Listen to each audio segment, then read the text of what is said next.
શ્રીબેન, તો ત્યારે આવો જાણીએ કે એમએલએ રિપોર્ટ કાર્ડમાં તેમની કામગીરીમાં તેમણે શું કાર્યો કર્યા છે, કેટલા વચનો પૂર્ણ કર્યા છે।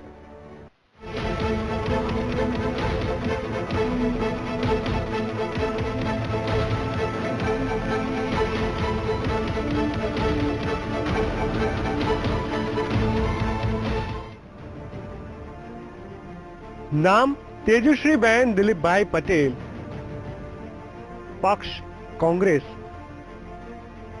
विधानसभा मत विस्तार विरमगाम, व्यवसाय डॉक्टर, समाज सेवा अने राजकारण, अभ्यास MBBS, उमर 52 वर्ष। अमदावादनी छेवाड़े आवेलो आ छे विरमगाम तालुको, જેમાં દેત્રોજ માંડલ અને વિરમગામ માંડલ વિધાનસભાનું વિઘટન થતા વર્ષ 2012 માં વિરમગામ વિધાનસભા અસ્તિત્વમાં આવી। આ બેઠક પર ધારાસભ્ય પદે કાર્યરત છે કોંગ્રેસના મહિલા નેતા ડોક્ટર તેજશ્રીબેન પટેલ। આમ તો 2002 અને 2007 થી વિરમગામ વિધાનસભા બેઠક પર ભાજપનું શાસન હતું, પરંતુ વર્ષ 2012 ની ચૂંટણીમાં પ્રજાએ કોંગ્રેસના હાથમાં સુકાન સોંપ્યું। वर्ष 2012 ની ચૂંટણીમાં કોંગ્રેસે મહિલા ઉમેદવાર વ્યવસાય તબીબ એવા તેજસ્વીબેન પટેલને ટિકિટ આપી, જ્યારે ભાજપે પણ પટેલ સમાજના પ્રાગજીભાઈ પટેલને ફરી મેદાનમાં ઉતાર્યા। ત્યારે તેજસ્વીબેનને 84,930 મત મળ્યા, જ્યારે ભાજપના પ્રાગજીભાઈને 67,947 મત મળ્યા। આમ કોંગ્રેસના મહિલા ઉમેદવાર તેજસ્વીબેને બાજી મારીને વિરમગામ બેઠકના ધારાસભ્ય બન્યા। ત્યારે વર્ષ 2012 ની ચૂંટણીમાં તેમણે 1,08,16,000 જેટલી મિલકત જાહેર કરી હતી। વિધાનસભામાં તેજદાર રજૂઆતો કરતા અને વિપક્ષ તરફથી સરકારને મજબૂત લડત આપનારા તેજસ્વીબેન રાજકારણની સાથે તબીબી વ્યવસાયમાં પણ સક્રિય છે। ત્યારે રાજકારણમાં પ્રવેશ્યા અને વર્ષ 2012 ની ચૂંટણી દરમિયાન તેમણે વિરમગામની જનતાને તાલુકામાં પ્રાથમિક સુવિધા પૂરી પાડવી, શહેરની શાન ગણાતા મુનસર તળાવનો જીર્ણોદ્ધાર કરાવો, તેમજ વિરમગામ રેલવે ફાટકના કારણે પડતી અગવડ દૂર કરી ઓવરબ્રિજ બનાવવાનું વચન આપ્યું હતું। ત્યારે સાંભળીએ ધારાસભ્ય તેજસ્વીબેનનું શું કહેવું છે પોતાના ચૂંટણી વચનો પર। કામ થઈ શકે એવું શક્ય ન બને, શક્ય એટલા કામ કરીએ છીએ। વિરમગામનો એ ફાયદો છે કે વિરમગામમાં જે દલિત વિસ્તાર છે, જે મુસ્લિમ વિસ્તાર છે, એ બધામાં સરકારે જોગવાઈ કરી છે કે હું 10% પૈસા આપું તો સરકાર 90% આપે। તો એ લોક ભાગીદારીના કામમાં લગભગ મેં બધાને પૈસા આપ્યા છે અને ઘણા બધા વિકાસના કામો થઈ શક્યા છે। તો ધારાસભ્ય તેજસ્વીબેને તમામ વચનો પૂર્ણ કર્યા હોવાનો દાવો કર્યો છે। સાથે જ તેમણે એ પણ કબૂલ્યું છે કે પોતાનો મત વિસ્તાર ખૂબ જ વિશાળ હોવાથી અને મામૂલી ગ્રાન્ટ મળતી હોવાથી સમગ્ર વિસ્તારનો વિકાસ કરવો અશક્ય છે।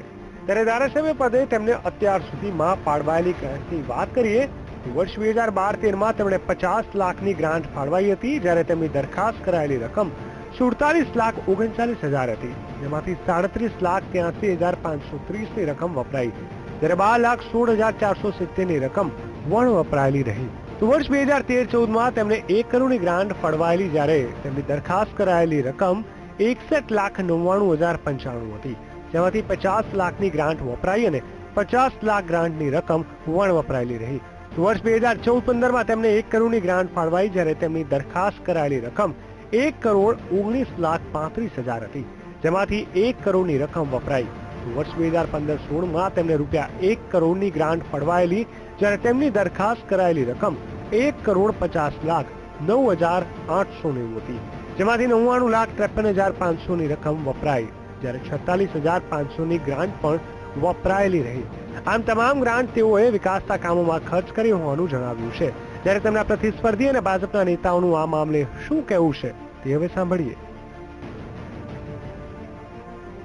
તો આ તરફ એમએલએ પદે તેજસ્વીબેને કહી શકાય તેવા કોઈ વિકાસના કે નવા કાર્યો નહીં કર્યા હોવાનો ભાજપના નેતાઓએ આક્ષેપ કર્યો છે। ત્યારે તાલુકાની આસપાસના ગામડાના ખેડૂતોને સિંચાઈનું પાણી, પાકા રસ્તા, આરોગ્યની સુવિધા, યુવાનોની રોજગારી તેમજ શિક્ષણની મુખ્ય સમસ્યા છે। ત્યારે જાણીએ જનતાનું શું કહેવું છે પોતાના એમએલએની કામગીરી પર। પાયાની સુવિધામાં તો અમારે ટેન્કની જરૂર છે, મોટી ટાંકીની। વારંવાર અમે રજૂઆતો કરેલી લેખિતમાં ને એ પ્રમાણે હજુ બની નથી। મારા જખવાડા ગામમાં કે આજુબાજુમાં કોઈ કામ એમના થયા નથી, પ્લસ કે કોઈ દિવસ અમારી મુલાકાત લીધી નથી. હા, બોલે તરત ફોન કરી એટલે કામમાં કમ્પ્લીટ કરી આલે એમને. કઈ કઈ તકલીફો છે? તકલીફ તો કોઈ બી અત્યારે પડે એમ નથી, પણ પડે તો એ હાજર રહે. હા, 4.5 વર્ષમાં મુલાકાત લીધી ખરી? હા, મુલાકાત આવે જ છે ને. વિરમગામના ધારાસભ્ય તેજશ્રીબેન છે અને કોંગ્રેસમાંથી ચૂંટાયેલા છે. લોકોએ એમને મત આપીને ચૂંટ્યા, પણ એમનું આજ સુધીમાં કોઈ એવું કામ નથી કે જે વિરમગામને વિકાસની આગળ લઈ જાય એવું. એમ તકલીફો કે ગામમાં જે અમુક રોડ થવાના ગટર કામ ને એ બધું સારું થયું છે, આમ સારું છે. એમએલએ પદે તેજસ્વીબેનની કામગીરીની આંશિક રીતે સરાહના થઈ રહી છે, જ્યારે વિરોધ પક્ષ સહિત બીજો વર્ગ તેમના કાર્યોની ટીકા કરે છે. અને સરેરાશ જોઈએ તો તેમને 10 માંથી 7 માર્ક્સ આપીને તેમની કામગીરીનું વિશ્લેષણ કરે છે. કોંગ્રેસના મહિલા નેતા અને ડોક્ટર ધારાસભ્ય તેજસ્વીબેને વિકાસરૂપી કાર્યોની દવાઓ આપીને પોતાના વિસ્તારના લોકોમાં માન સન્માનની સાથે નામ પણ ઉજાગર કર્યું છે. ત્યારે તેમની લોકપ્રિયતાની કસોટી આગામી સમયમાં થવાની છે. ત્યારે જોઈએ વિકાસરૂપી કાર્યોની દવા કેટલી અસર કરે છે. કેમેરામેન સંજય જાદવ સાથે ગૌરવ પટેલ અને રાજ પરમાર, વીટીવી ન્યૂઝ.